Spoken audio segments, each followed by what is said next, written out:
She helping me, helping me, she helping me. She helping me, she helping me.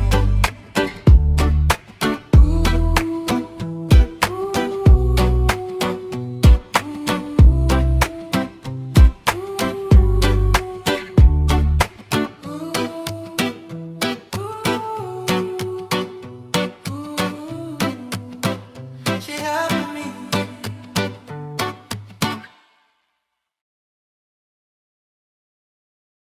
Back with me?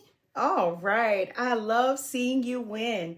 Go ahead, pull up a chair, get comfortable, right? Get your beverage in hands while I've drank all of this water. But I do have some water right here. So thank you for showing up for you, because you showing up makes all the difference in your life.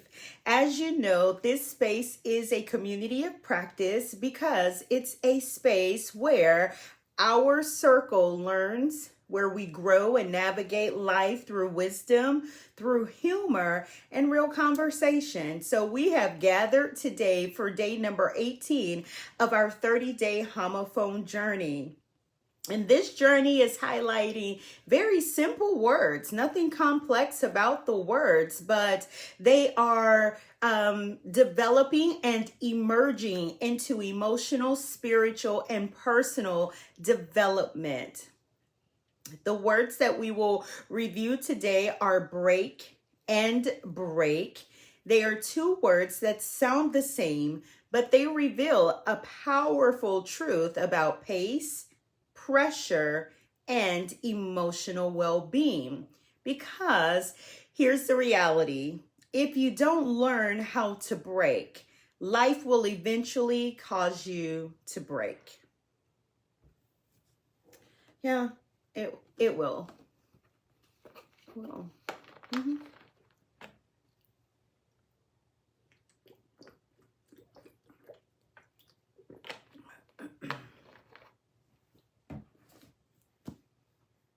Yeah, because we live in a world that glorifies speed. Like me stopping to drink a little bit of water aggravated some people.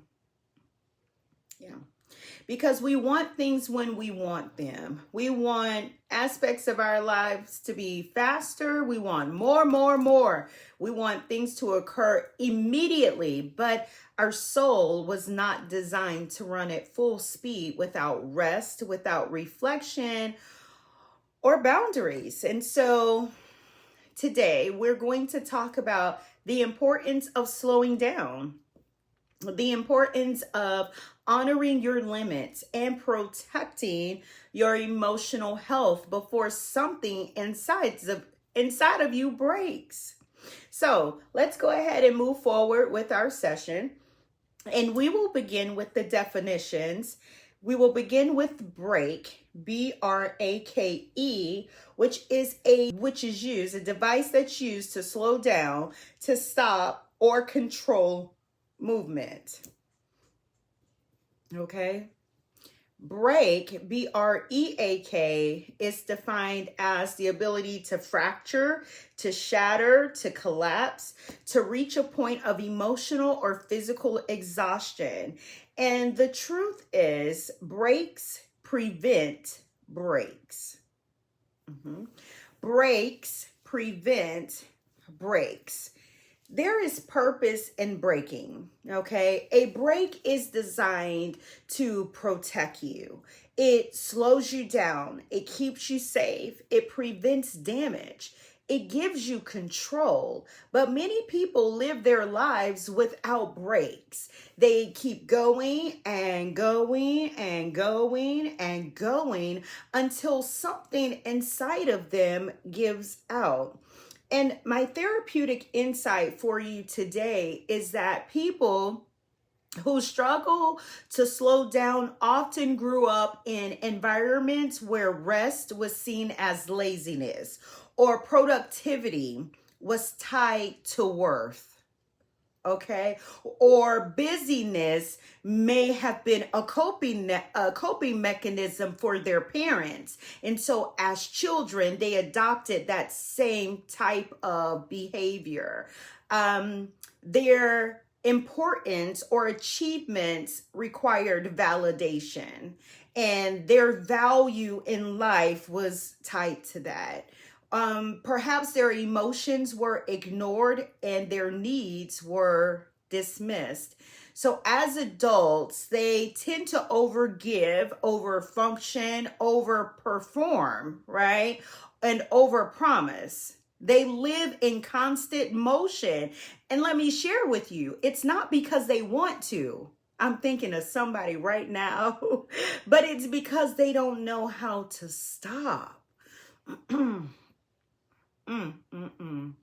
Signs that you need to break. When you are exhausted, but you keep pushing, like you're pushing yourself to the umpteenth level. Okay. We're talking emotionally. You're overwhelmed, but you keep saying yes to people. You're irritable over small things. You're emotionally numb. If you are disconnected from yourself, if you're losing joy in things that you used to love, if you're functioning but you're not feeling, and if you're surviving but you're not living, these are not signs of weakness. Let me make it very plain. They are signals from your soul. And what that means is your soul is speaking to you. Your body will whispers before it actually screams. Your emotions kind of nudge you before they begin to collapse. And your spirit, it really does warn you before it breaks, because breaking is not quitting, it's protecting. And see, this is so good. So please lock into what I'm about to share right now. All right. I want you to imagine driving a car down a hill. It's a beautiful day outside. The scenery is also beautiful. You have the windows down. The wind is refreshing, and the momentum, the feel of the moment is exciting. But if you never touch the brakes as the car is going down the hill, the car will eventually lose control. The speed will become dangerous. The road will become unpredictable. Why will it become unpredictable? Because the risk will become too high. The risk will become, if you never touch the brake, eventually something will break. And that's how life works. Momentum feels good until it doesn't. Speed, it feels productive until it becomes destructive. Movement, it feels powerful until it becomes overwhelming. Brakes are not the enemy of progress. They are the protectors of progress. And there are consequences to not breaking. So let's look at the word break, because breaks happen when we ignore the need to break. Emotional breaks, they look like burnout, breakdown, emotional shutdown, panic attacks, depression, anxiety, right? These are emotional breaks, and what they look like. It can look like irritability, loss of motivation, loss of identity, loss of joy. All right. Relational breaks, they tend to look like resentment, disconnection, withdrawal, emotional distance, miscommunication, and conflict. Spiritual breaks, they look like feeling far from God, feeling numb in prayer, feeling disconnected from God, and feeling disconnected from purpose, feeling spiritually exhausted. Yeah, because breaks don't just happen overnight. They don't. They don't just happen overnight. They happen gradually, like little by little, step by step, day by day. Okay? And let me share that a break is not failure. It's just a signal. It's a signal that your soul is saying that I can't keep going like this, right? Your inner being is saying, I need rest. I need boundaries. I need support. I need space. I need healing. And breaks are invitations to change. They are invitations to change. So maybe you've been moving entirely too fast. Just maybe you have. Maybe you've been carrying entirely too much. Maybe you have. Maybe you've been ignoring the signs that you hear. You have been ignoring them. Maybe you've been pushing past your limits. And I want you to understand, pushing past your limits has a space. But if it is in your emotional development, it's no space for that. Okay, so you have the ability to choose differently. You have the ability to break, to slow down, to rest, to breathe, to reflect, to reset, to reconnect with yourself and with God, because breaking is not weakness, it's wisdom. Breaking is not quitting, it's choosing sustainability. Breaking is not losing, it is preserving. And so as we enter our emotions, our moments of, we connect with our emotions and we enter our moments of reflection, I want you to answer these questions. What signs of exhaustion have you been ignoring? Do you have any?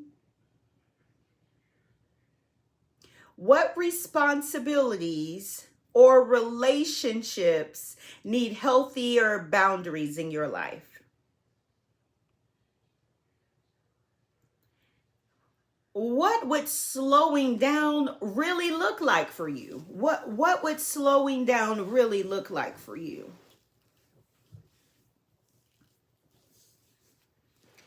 And is there a part of you that is at risk for breaking?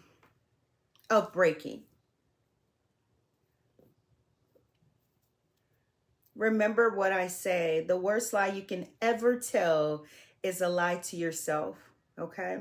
As we come to the end of our time together, I invite you to take a moment and really consider where you need to put on the brakes in your own life, right? Remember, choosing to slow down before you reach your breaking point, it is an act of self-respect, not weakness. Give yourself permission to pause, give yourself permission to breathe and to reset, because your well-being is worth protecting. And by choosing to break, you're giving yourself the space to heal. You're giving yourself the space to grow, and you're giving yourself the space to develop. Right? See you tomorrow for day number 19. Living life with ebony. I'm keeping my priorities. I'm learning my identity. She helping me, she helping me.